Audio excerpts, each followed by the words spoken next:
Shalom saudara. Puji Tuhan, kita boleh kembali di tempat ini. Saya percaya kita semua boleh disiapkan tubuh jasmani, baik rohani kita untuk menghadap Sang Raja kita, Tuhan Yesus Kristus. Dan saya tahu bahwa kita semua memiliki keperluan, kita semua memiliki kepentingan di dalam hidup kita. Tapi kita tidak mau melupakan ada suatu persekutuan yang indah di antara kita, yaitu ketika kita bersama berkumpul, boleh memuji muliakan nama Dia, mendengarkan firman-Nya, dan boleh bersatu hati dan memberikan yang terbaik bagi Dia. Mari kita bangkit berdiri saudara, kita akan baca satu ayat firman Tuhan, 1 Yohanes 1 ayat 7.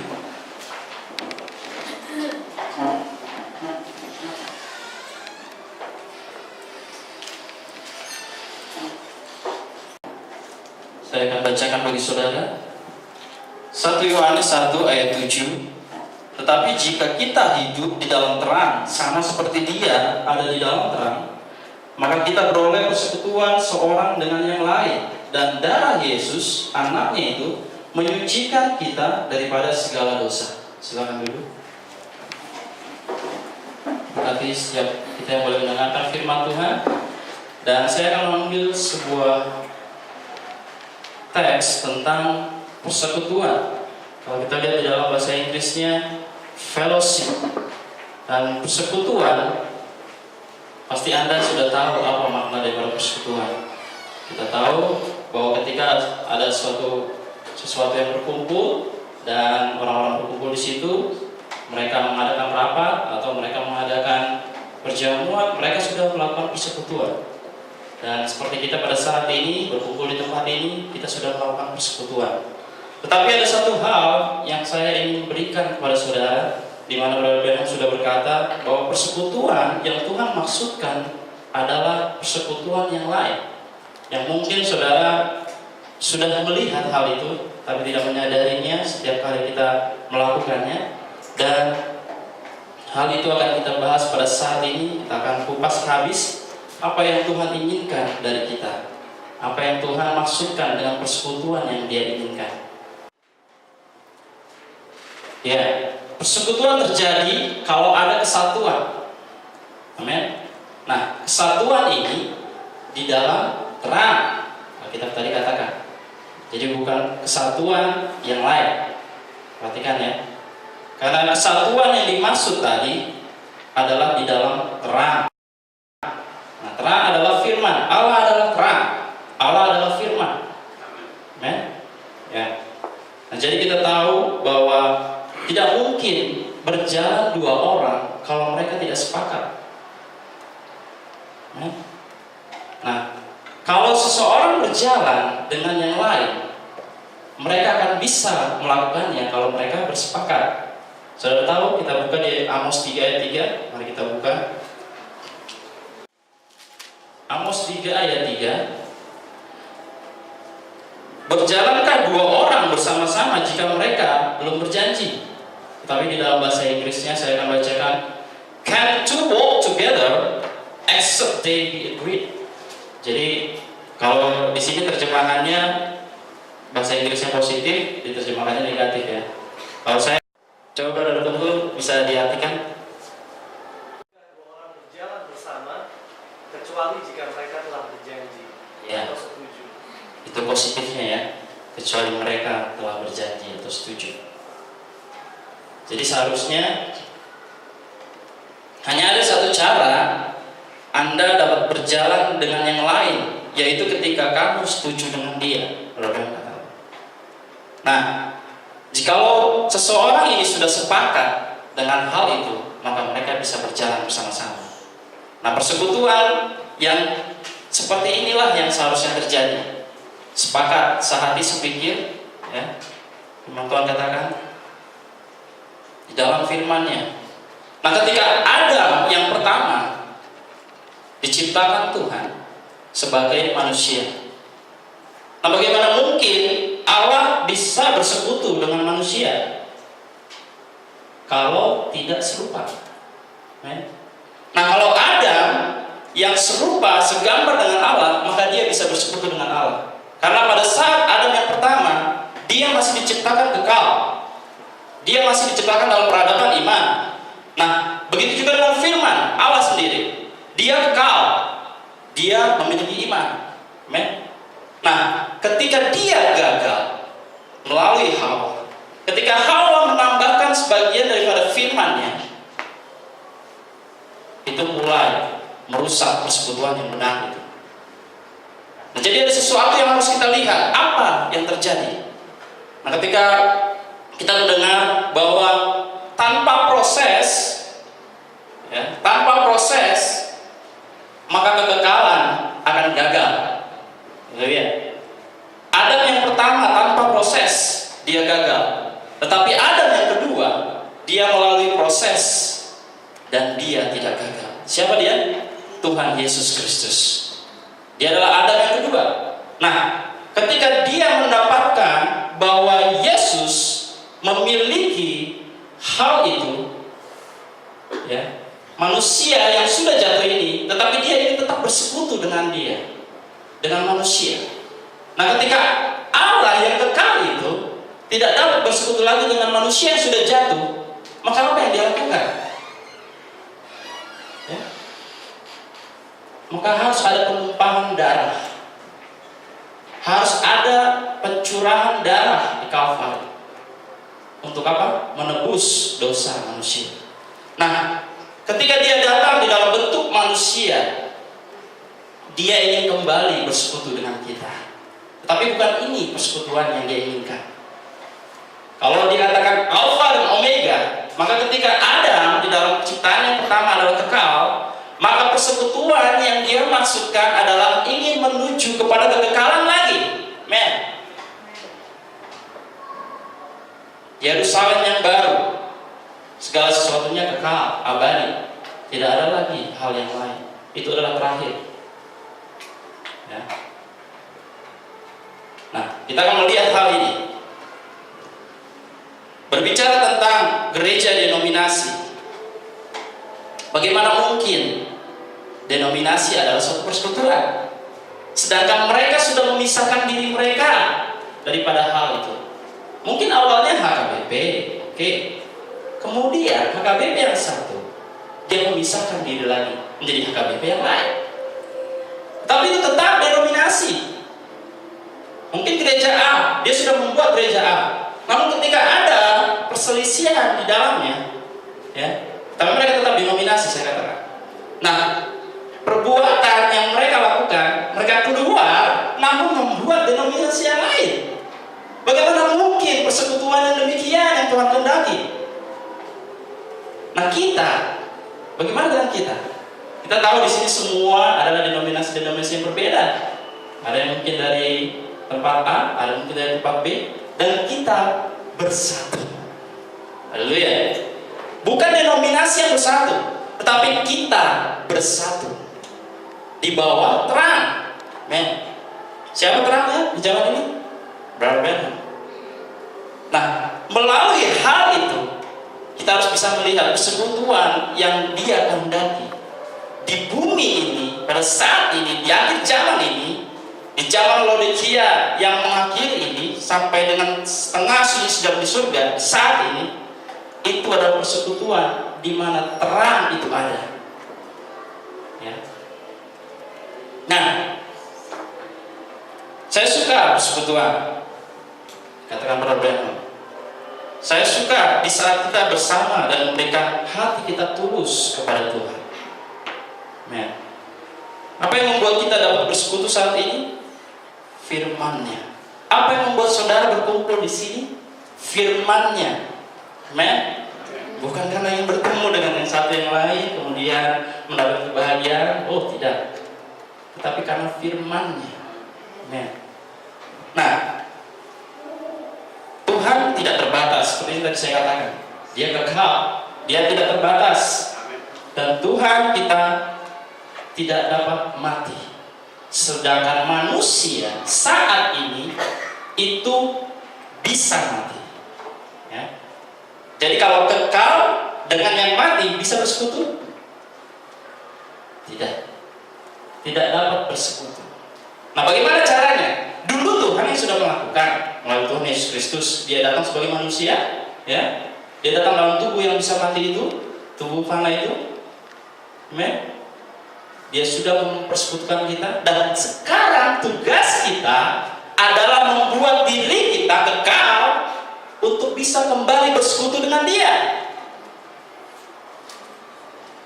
Bagaimana mungkin? Saudara lihat sosok manusia sempurna. Itu adalah rencana kekekalan bagi kita. Amen. Dan dengan itu kita dapat melakukan persekutuan kembali dengan Dia. Saya akan tunjukkan bagaimana mungkin, seperti yang tadi saya katakan, sekarang ini persekutuan kita dengan Allah terbatas. Kadang kita berdoa dengan sungguh-sungguh pun tak dijawab. Kadang kita sudah menangis pun tak dijawab.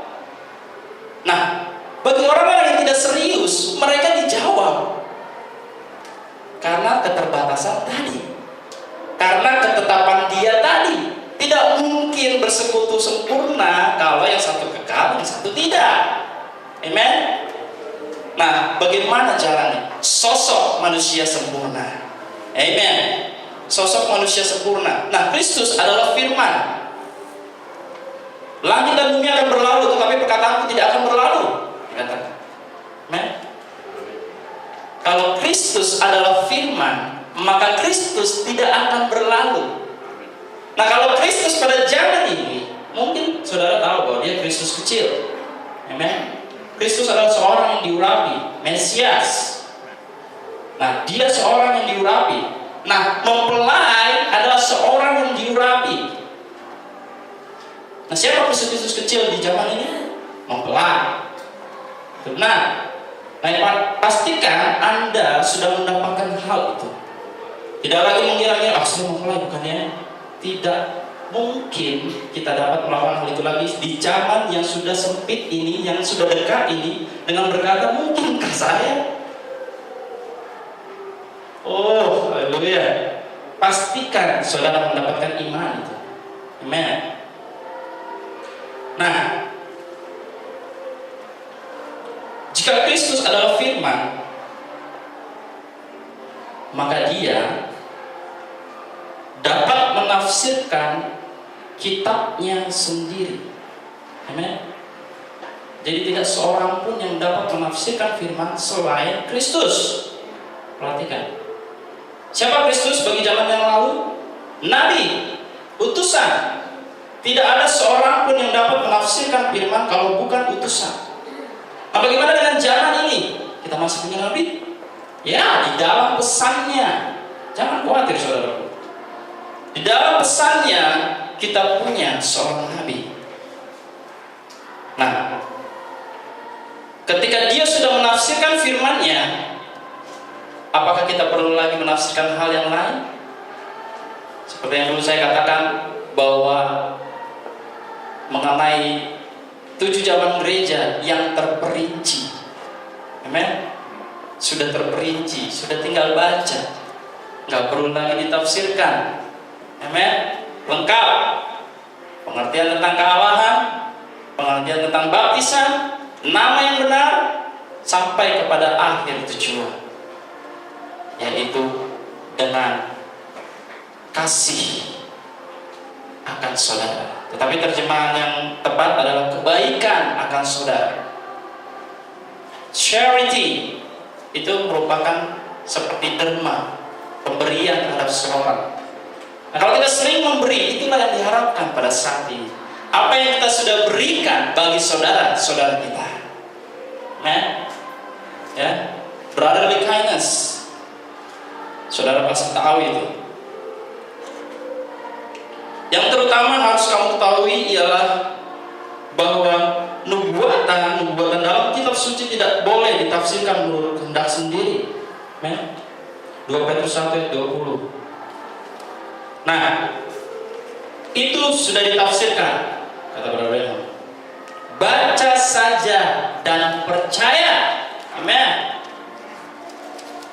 Jika Tuhan berjanji dalam firman-Nya, saya hanya meyakini itu, kata Brother Branham, dan itu pasti benar. Firman-Nya tidak dapat berubah. Haleluya. Bagaimana dengan kita pada saat ini? Apakah kita mau memegang janji Yesus? Kita ini harus sempurna kan? Kita menuju kesempurnaan bukan? Amen. Pegang janji itu. Kita pegang, bukan hanya sekedar pegang seperti ini saudara, karena ini bisa lepas, tapi pegang di hati kita. Amen. Karena hati menempel pada jantung. Jantung adalah kehidupan. Tanpa jantung seseorang akan mati. Tanpa darah seseorang akan mati. Nah, ketika kehidupan itu sudah kita pegang di hati kita, perhatikan, ketika kita melangkah mungkin di dalam suatu perjalanan pekerjaan dan kita mendapati bahwa kita sudah salah dalam hal itu. Ini adalah proses menuju persekutuan yang benar. Ya. Nah, ketika kita sudah melakukan kesalahan yang kita sadari itu, cepat-cepatlah berbalik. Berbalik kepada hal yang benar. Jangan tunda-tunda lagi. Pastikan saudara sudah benar melakukan hal itu. Seperti kata Brother, kalau dia menembak pada sasaran, ya, ada suatu pohon kemudian ditembak, peluru yang pertama meleset, maka dia harus menembakkan kembali peluru yang kedua. Artinya kita harus kembali ke dalam jalan di mana kita sudah salah. Di sini salah, kita harus kembali ke hal itu. Apa yang sudah terjadi? Karena kalau kita sudah salah sedikit, melencengnya banyak. Nah, bagaimana agar kita dapat bersekutu dengan Tuhan? 1 Yohanes 1 ayat 5. Dan inilah berita yang telah kami dengar dari Dia dan yang kami sampaikan kepada kamu. Allah adalah terang dan di dalam Dia sama sekali tidak ada kegelapan. Matius 18 ayat 19. Dan lagi aku berkata kepadamu, jika 2 orang daripadamu di dunia ini sepakat meminta apapun juga, permintaan mereka itu akan dikabulkan oleh Bapakku yang di surga. Ada kesepakatan, ada terang. Tadi kita sudah baca di dalam 1 Yohanes tadi, hidup di dalam terang sama seperti Dia ada di dalam terang. Maka kita beroleh persekutuan. Berarti di dalam terang itulah kita memperoleh persekutuan. Di dalam pesan di akhir zaman ini kita memperoleh persekutuan. Di dalam firman-Nya melalui nabinya. Di dalam Alkitab ketika dikatakan di Maleakhi akan datang Elia, amen, kita beroleh persekutuan. Karena siapa? Karena firman, bukan karena kepentingan pribadi. Ya. Nah, tidakkah Dia kekal? Amen. Bagaimana bisa yang tidak kekal dan yang kekal dapat bersatu dan bersekutu seperti yang tadi saya katakan? Lalu apa janjinya tentang hal itu? Kita buka di Yohanes 6 ayat 50. Yohanes 6 ayat 50 dan 51. Tentu bisa baca. Yohanes 6 ayat 50 dan 51. Inilah roti yang turun dari surga. Barang siapa makan daripadanya, ia tidak akan mati. Akulah roti hidup yang telah turun dari surga. Jikalau seorang makan dari roti ini, ia akan hidup selama-lamanya. Dan roti yang kuberikan itu ialah dagingku yang akan kuberikan untuk hidup dunia. Amen. Bagaimana manusia menafsirkannya? Makanlah dagingku, katanya. Kanibal ya. Kalau orang manusia pasti menafsirkannya makan daging manusia. Oh, haleluya.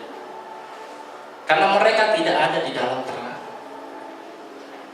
Karena mereka tidak mengerti makna daripada terang. Nah, kita akan ke dalam hal itu. Kita akan ke dalam terang itu. Inilah roti yang turun dari surga. Barang siapa makan daripadanya, ia tidak akan mati. Apakah roti itu? Firman. Nah, ketika kita makan firman, maka kita hidup. Kita tidak akan mati. Ya, saya pernah kemarin waktu pengajaran di tempat Bapak Kristo, saya mengatakan kepada seseorang bernama Pak Stephen, saya pernah menguji firman-Nya. Kalau dikatakan makan daging, makan roti, tidak akan mati, bukan? Lalu saya berkata kepada dia, saya katakan kalau memang seperti itu, kalau saya baca Alkitab ini sehari saja, berarti saya kuat. Amen. Nah, ketika saya membaca, dan saya juga membaca pesan Brother Branham, saya membaca lagi, kemudian saya membaca lagi, tidak sadar itu sudah 3 hari, dan saya hanya minum. Amen.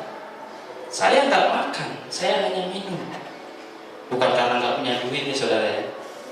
Memang dulu saya seperti itu, tapi bukan karena itu. Karena saya menikmati betapa hidupnya firman ketika itu benar dijalankan. Amen. Nah, firman itu sudah membuktikan bahwa kita tidak akan mati dengan roti ini. Amen. Haleluya. Nah, itulah sebabnya Tuhan Yesus menjadi manusia untuk dapat bersekutu dengan kita. Amen. Pada saat di Kalvari. Nah, tetapi yang lebih daripada itu adalah kita menjadi kekal, ya, untuk bisa bersekutu dengan Dia. Nah, tubuh yang fana ini harus diubahkan menjadi tubuh yang tidak fana, supaya bisa bersekutu dengan Allah. Tuhan kita yang sekarang adalah tidak fana. Amen. Nah, Yohanes 14 ayat 6. Kalau tadi di Yohanes 6 ayat 50, barang siapa makan daripadanya, ia tidak akan mati, karena dia digambarkan sebagai roti. Nah, sekarang dia digambarkan sebagai jalan. Amen. Tidak ada jalan yang lain. Nah, kata Yesus kepadanya, akulah jalan dan kebenaran dan hidup. Tidak ada seorang pun yang datang kepada Bapa kalau tidak melalui aku. Ya. Kalau tadi dia sudah menjadi roti, berarti di dalam posisinya dia ada di sana. Nah, kemudian jalan apa yang kita pakai untuk sampai kepada roti itu? Dia juga. Amen. Melalui firman-Nya juga. Nah, ketika kita menjalani kehidupan Yesus di dalam firman-Nya, maka kita akan mendapatkan jalan yang benar dan sampai kepada pengertian bahwa daging yang dimaksudkan Yesus pada saat itu bukan dagingnya yang fana. Amen. Karena kalau berbicara tentang Yohanes 6 ini memang sangat-sangat geli, saudara. Kenapa? Karena manusia itu benar-benar aneh. Mungkinkah memang, pertanyaannya, mungkinkah dia makan daging Yesus? Tapi dia sedang berbicara tentang hal-hal yang tidak fana. Kekekalan. Makan dagingku, minum darahku. Wah, ini udah gak bener, ini sesat, ini Yesus nih. Kanibal nih. Udah makan dagingnya dia, minum darahnya lagi. 70 murid pergi, tinggal 12 murid. 12 murid ini ditanya lagi, kenapa kamu tidak pergi juga? Karena dia tahu siapa yang sedang dia ikuti sebagai gurunya. Karena dia tahu siapa Yesus yang dia sudah melihat dengan mata kepalanya sendiri. Dia sanggup untuk menyembuhkan orang yang sakit. Pada zaman itu tidak ada seorang pun yang dapat melakukannya. Dia sanggup membangkitkan orang mati. Amen. Tetapi satu hal yang tidak dapat diterima masyarakat pada saat itu, dia berbicara tentang tarikan yang ketiga. Dia berbicara tentang penyingkapan firman. Nah, seharusnya mereka sudah menyadari bahwa yang dimaksudkan adalah perjamuan. Amen.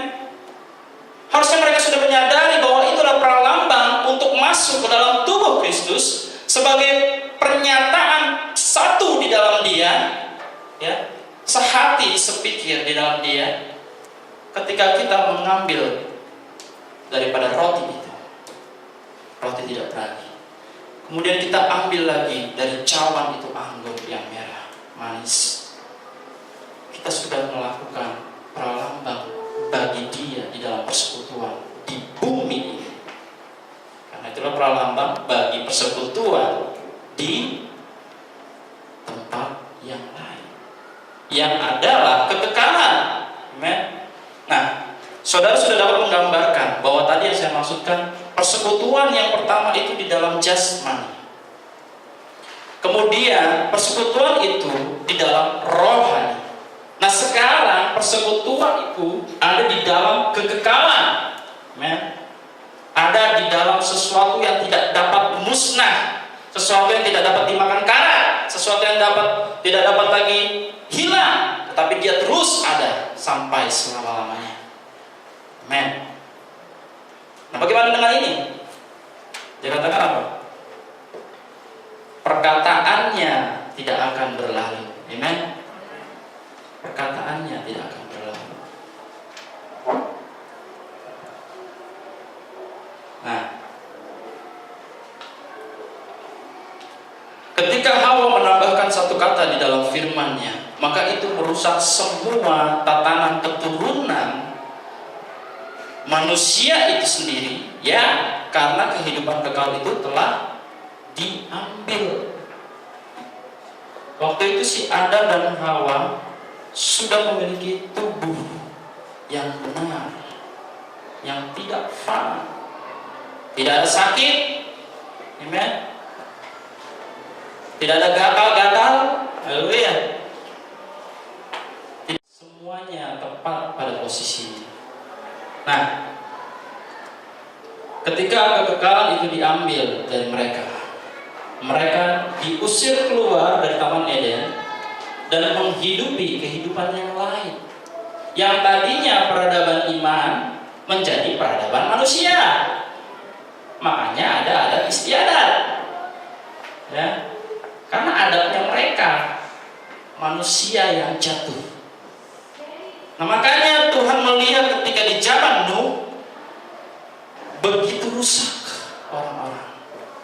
Dia ingin memusnahkan semuanya karena udah gak benar. Anak manusia kawin dengan anak-anak perempuan itu yang cantik-cantik itu, keturunan dari siapa? Kain. Ya. Udah saling kawin-mawin, mereka bercampur. Bagaimana mungkin benih ular bercampur dengan benih manusia daripada Adam, ya, akan melakukan persekutuan yang benar. Ya. Dia harus melakukannya, dia harus membinasakannya. Nah, siapa yang dia pilih pada saat itu? Nuh. Nuh seorang yang benar. Amen. Alkitab katakan, bukan saya katakan.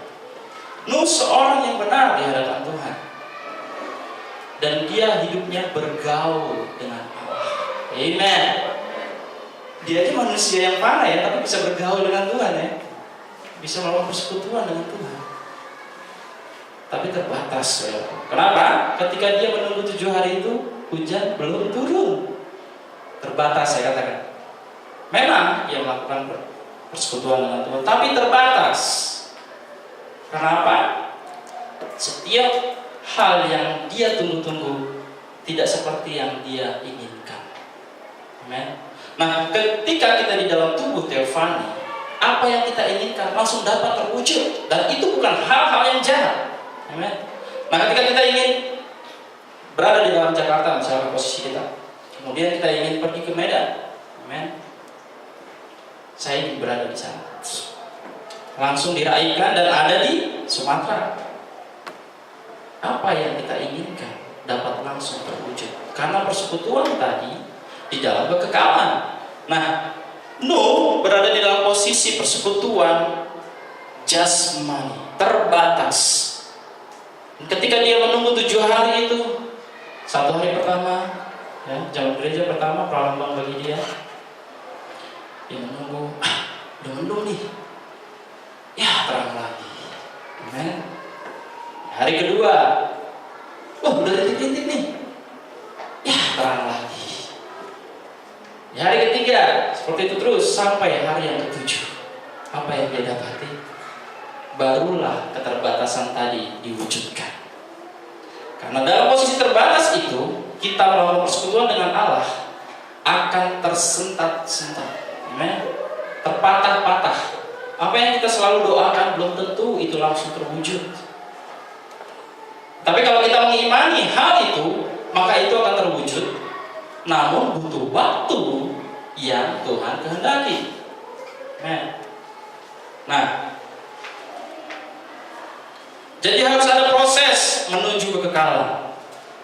Dan proses itu ialah sosok manusia sempurna. Iman, kebajikan, pengetahuan, penguasaan diri, kesalehan, kesabaran, dan kebaikan akan semua orang.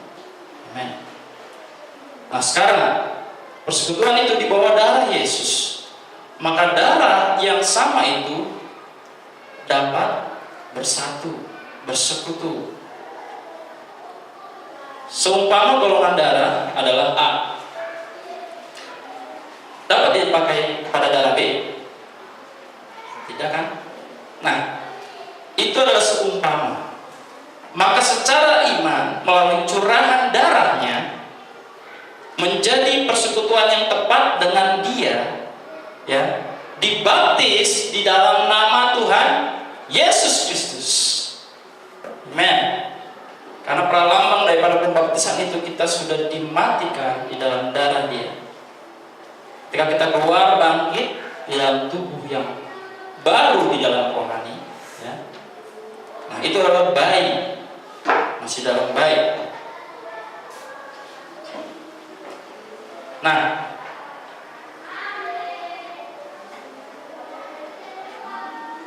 saudara suka membaca Ayub? Amen. Ingat kisah-kisah Ayub, bagaimana dia ditinggalkan keluarganya, bagaimana dia ditinggalkan oleh istrinya sendiri, anak-anaknya, ya, dan dia ditinggalkan sendiri, seorang diri. Itu adalah suatu teka-teki. Nah kita lihat, kita buka di dalam ayat yang ke-9 dan 10.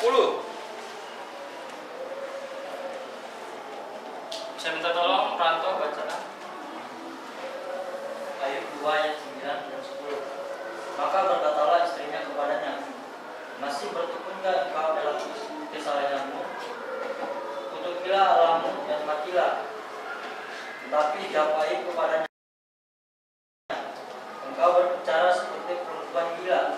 Apakah kita mau menerima yang baik dari Allah, tetapi tidak mau menerimanya yang buruk? Dan kesemuanya itu Ayub tidak berbuat dosa dengan bibirnya. Ya, teka-teki besar, tanda tanya. Bagaimana Ayub meresponi hal itu? Istrinya sendiri katakan, dan dia berkata, kenapa engkau enggak dikutuk aja dan mati, ya kan? Selesai sudah, tidak lagi menderita. Tetapi Ayub tidak pernah mengatakan bahwa engkau gila. Dia katakan seperti orang gila.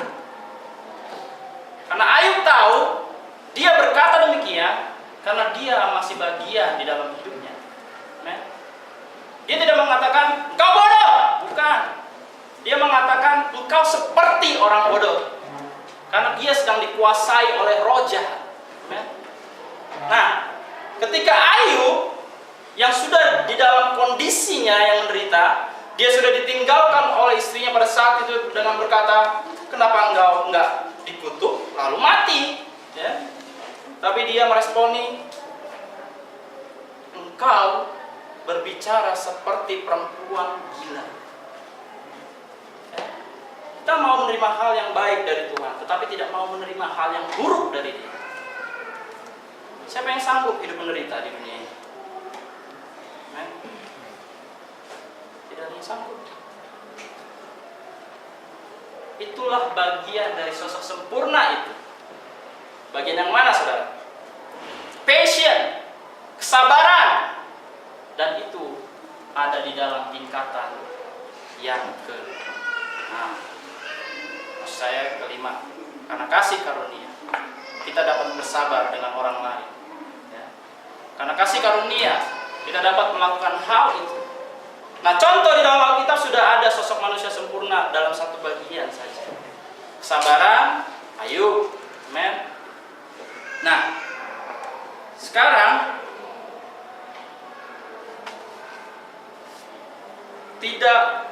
dia tidak mengatakan bahwa istrinya adalah wanita bodoh seperti yang tadi saya katakan.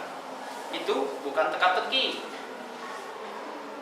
Itu adalah bukti bahwa Ayub sanggup menghadapi apapun dalam hidupnya untuk membuktikan Tuhan Yesus hidup di dalam sosok manusia yang sempurna. Ayub ada di bawah curahan darahnya, ada di bawah penumpahan darahnya, shed blood. Nah, Israel dulunya memiliki persekutuan dengan Tuhan melalui penumpahan darah. Amen. Mereka harus membawa korban, disembelih, dan mereka bisa bersekutu dengan Tuhan. Amen. Nah, kita baca di dalam Bilangan. Kita akan buka itu. Bilangan 19.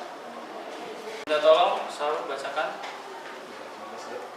ayat 1 sampai dengan yang ke-22. Yang 19 ayat 1 sampai 22. Air pentairan. Tuhan berfirman kepada Musa dan Harun, inilah ketetapan hukum yang diperintahkan Tuhan dengan berfirman, katakanlah kepada orang Israel supaya mereka membawa padamu seekor lembu betina merah yang tidak bercela, yang tidak ada cacatnya dan yang belum pernah ternaku. Dan haruslah kamu memberikannya kepada Imam Eleazar, maka lembu itu harus dibawa keluar tempat perkemahan, lalu disembelih di depan imam. Ya, duduk dulu. Ketetapan hukum yang diperintahkan Tuhan dengan membawa seekor lembu betina merah, ya, merah, perhatikan, yang tidak bercela, yang tidak ada cacatnya, dan yang belum pernah kena kuk, belum pernah dipekerjakan. Coba dilihat slide-nya.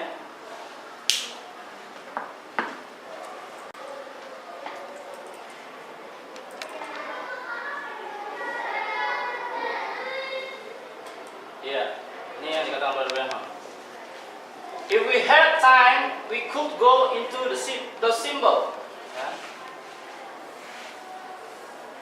Jika kita memiliki waktu, kita dapat pergi dengan simbol-simbol. A red aver, ya, warna merah itu. She must be red, itu harus merah. Kalau si wanita ya, mempelai, harus merah. Not a spot on her, red. Red's a bad color in one sense of the word. Ya, warna yang buruk ya, warna merah ya, karena memperamangkan darah. Did you ever know scientifically red true, red look white? Coba lanjut ke slide berikutnya. Ini apa yang dimaksudkan? Pernahkah kalian tahu bahwa secara saintifik merah dilihat dengan lensa merah itu menjadi putih? Saya pernah membacanya, ada suatu buku saintifik, ya, ada lensa merah kecil di situ dan tulisannya merah-merah. Lalu saya ginikan, tulisannya menjadi putih. Nah, kalau saya gambarkan saja, nggak ada contohnya, saudara. Jadi seperti ini, tulisannya merah, ya. Terus pakai lensa merah, maka tulisan tadi terlihat putih. Maka ketika Tuhan sebagai hakim, ya, melihat darah Yesus yang merah sebagai lensa, perhatikan, melihat dosa kita, ya, sebagai tulisan itu, hasil yang terlihat adalah putih.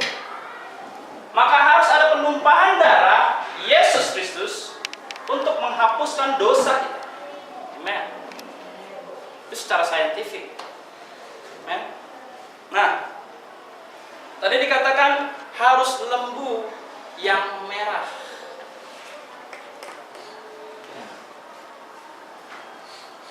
Itulah pralambang bagi hal itu. Nah, terus diberikan kepada imam. Men. Jadi kalau persembahan itu harus diberikan kepada imam.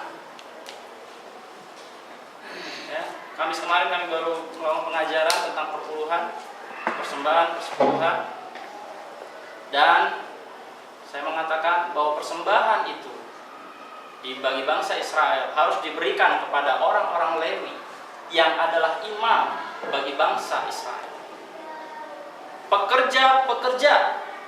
Tetapi di dalam persepuluhan itu, sepersepuluhnya ya, diberikan kepada Imam Harun. Men. Pastor. Right? Nah, persembahan tadi diberikan melalui korban pencurahan darah. Maka harus ada yang menggantikan itu. Karena bersekutu dengan manusia itu hubungannya ya manusia, bukan binatang. Binatang hanya pralambang atau simbol bagi hal itu. Nah, ketika harus ada manusia, maka Tuhan sendiri yang harus turun. Dia harus menjadi manusia, Tuhan Yesus Kristus sebagai anak Allah, manusia 100%, dan dia harus mencurahkan darahnya sendiri untuk menggantikan simbol tadi, untuk mewujudkan kekekalan yang dia inginkan. Karena tanpa itu semua tetap merah, semua tetap berdosa. Dan bagaimana mungkin setiap dosa itu bisa masuk ke dalam kekekalan? Nah, persekutuan kekekalan tadi yang saya maksudkan adalah persekutuan di mana itu sudah menjadi wujud yang lain. Pengubahan tubuh. Men. Bukan tubuh yang ini. Tubuh teofani. Tubuh yang abadi. Nah, baru kita bisa bersekutu dengan dia tanpa batas. Kalau tadi masih terbatas, sekarang tanpa batas. Itulah kekekalan yang sempurna. Persekutuan yang dia inginkan adalah persekutuan yang sempurna. Amen. Saya tidak akan berlama-lama, saya hanya berbicara dengan sekitar 30 menit. Karena ini berbicara tentang hal yang sederhana sebenarnya. Fellowship, persekutuan. Nah, kalau saudara-saudara datang ke tempat ini karena pesan di akhir zaman ini, karena firman melalui nabinya, maka itu sudah tepat. Kita bukan lagi menjadi sekumpulan denominasi, bukan denominasi yang menyatukan diri, bukan, karena nama kita adalah gereja lokal. Men, bukan gereja dari yang lain. Denominasi maksudnya gereja A menjadi A2, A1, A3. Ya. Tetapi kita membawa gereja lokal. Men, saya pernah men-searching memang Voice of Truth Fellowship, ternyata ada juga di Amerika. Makanya saya juga jadi bingung, apakah kita tetap gereja lokal dengan nama itu? Nah, Voice of Truth Fellowship sudah diberikan di tempat ini oleh Pak Martinus sebagai gereja lokal di tempat ini. Yang artinya persekutuan suara kebenaran. Nah, kalau persekutuan suara kebenaran menjadi gereja lokal, bukan karena menyatukan denominasi yang ada, bukan karena membuat hal itu menjadi baru, bukan. Tetapi karena firman-Nya. Kenapa diambil suara kebenaran? Karena pesan Brother Branham adalah suara kebenaran. Saya menyukai hal itu. Ya. Nah, kalau tadi berbicara tentang darah, kita sudah lihat hal ini, mungkin saudara nanti bisa menemukan hal itu. Seperti yang tadi saya bilang, ada buku saintifik, bahasanya bahasa Inggris memang ya. Kalau nggak salah itu dari Australia. Jadi buku itu bermacam-macam saintifik tentang hal-hal yang ilmiah, yang benar-benar bisa dibuktikan nyata. Contohnya seperti ini juga, ada tulisan, kemudian ada lensa merah, dan kita akan mendapati bahwa tulisan itu menjadi putih, ya, putih. Nah, bagaimana dengan merpati? Bisakah merpati melakukan persekutuan dengan lembu? Bisakah merpati melakukan persekutuan dengan kerbau atau binatang yang lainnya? Tidak. Merpati hanya dengan merpati. Amen.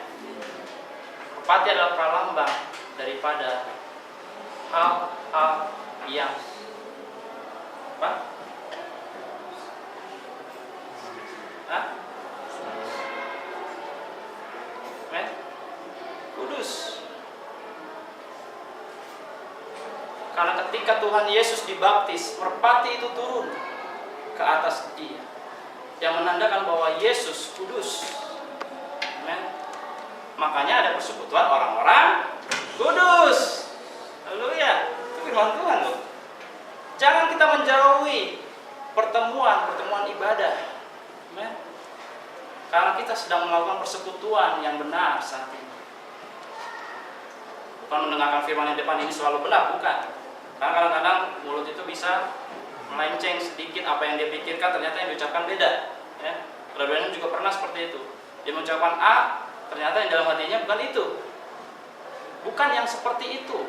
Tetapi apa yang Tuhan kehendaki melalui firman-Nya. Kita sudah membaca tadi beberapa ayat firman Tuhan, ya. Dan itu menunjukkan bahwa kita harus ada di dalam terang. 1 Yohanes 1 ayat 7. Nah, kemudian setelah ada di dalam terang, kita bisa melakukan persekutuan, ya. Dan setelah kita melakukan persekutuan, itu menunjukkan bahwa kita ada di dalam penumpahan darah Yesus yang menyucikan kita. Karena apa? Kita sama-sama sudah dibaptis di dalam nama Tuhan Yesus Kristus. Amen. Amin. Jadi bagi setiap kita yang rindu, yang belum dibaptis, ayo segera. Karena itu yang akan membuat persekutuan yang indah. Bagaimana mungkin setelah perjamuan ada saudara-saudara kita yang masih di pojok sana atau di sebelah sini, terus kemudian dia hanya melihat-lihat, ya? Tidak mungkin.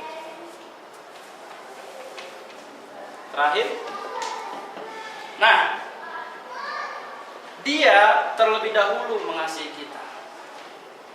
Maka dia juga yang terlebih dahulu menjadi manusia untuk menebus dosa kita. Amen. Inilah saatnya kita mengasihi dia. Amen. Dan berupaya menjadi sosok manusia sempurna agar kelak kita bisa bersekutu dengan dia kembali. Amen. Dalam wujud kekekalan. Praise the Lord. Tubuh teofani. Amen. Tubuh yang tidak akan mati. Tuhan Yesus memberkati. Angkat pujian bagi Dia, Bapa yang kekal.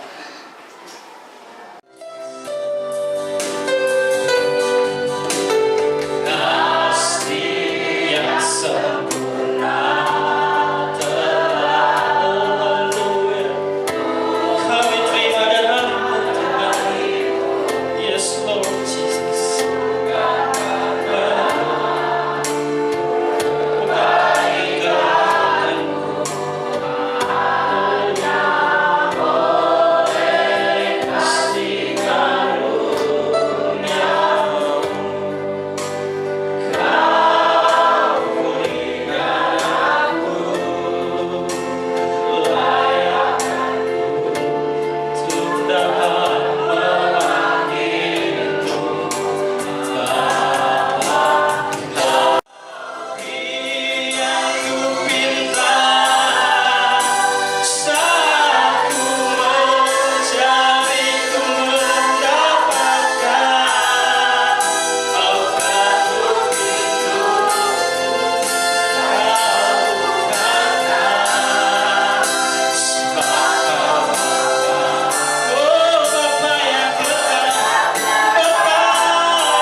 percaya Tuhan. Ada suatu kehidupan yang lain yang sedang kami tunggu. Kehidupan kekal dalam Engkau. Haleluya. Terima kasih Tuhan.